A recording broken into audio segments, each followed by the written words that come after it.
he said. "I'll go back to whatever job I was doing, working in an office or someplace, go out clubbing and get smashed like everyone else. No one would ever know when they're asking me to write a report or when they're dancing next to me, but I would. That'd be enough. I'll know, and you lot will too if you remember this, and I reckon you will." He wasn't wrong about that.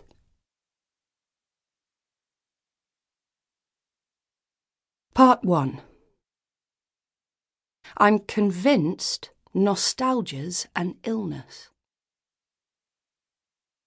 Winter 2015.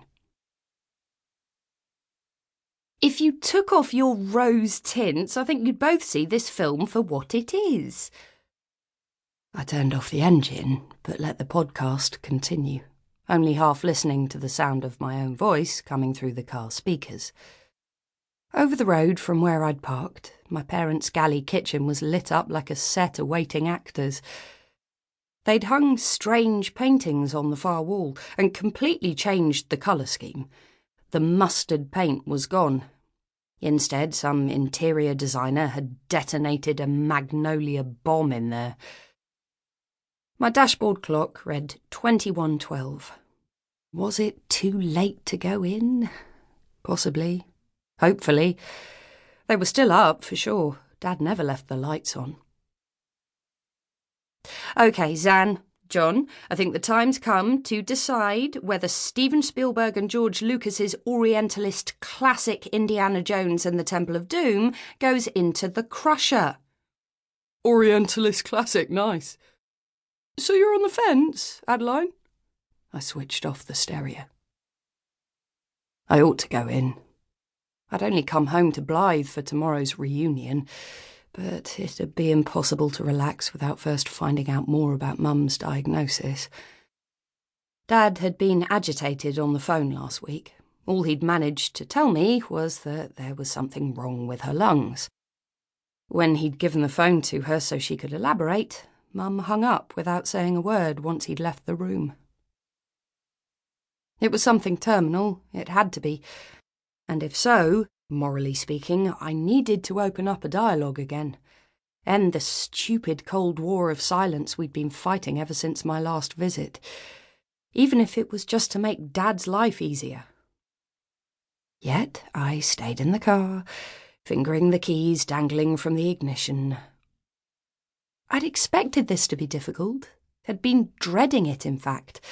But what I'd not expected was the anger that welled up once the lights of the M6 were behind me, and the roads became snakier in direct proportion to just how arse end of nowhere each passing village was. Blythe. Fucking Blythe. One lane of houses off a main road to somewhere better. A pub, an abandoned bus shelter, and nothing else for miles on either side. This was a place to hide from the world. Not a real part of it. A dormitory, and every bare field or barn or dead badger that had been illuminated in the headlights was a reminder of just how isolated I'd been here. If it hadn't been for the friends I'd made. God. I started the car. It wasn't worth it. I was losing myself, regressing already. Preparing comebacks for what Mum might potentially attack me for.